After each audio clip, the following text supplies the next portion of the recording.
1900 के दशक की शुरुआत में क्लारा नाम की एक प्रतिभाशाली दर्जन थी जो एक हलचल भरे शहर में एक प्रोमिनेंट पोशाक निर्माता के लिए काम करती थी।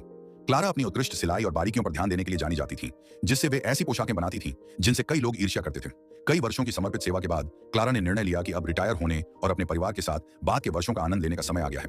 उसने अपने निर्णय के बारे में अपने एम्प्लॉयर मैडम एलिस को सूचित किया। मैडम एलिस दुखी थी, लेकिन क्लारा की सेवानिवृत्ति की इच्छा को समझ गई।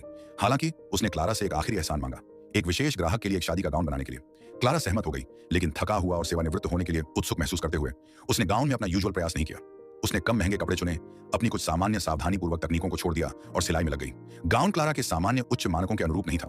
जब क्लारा ने गाउन पूरा कर लिया तो मैडम एलिस उसका निरीक्षण करने आई। एक संक्षिप्त नजर के बाद मैडम एलिस ने गाउन वापस क्लारा को सौंप दिया और कहा, यह गाउन आपकी कई वर्षों की कड़ी मेहनत और समर्पण के लिए मेरा उपहार है।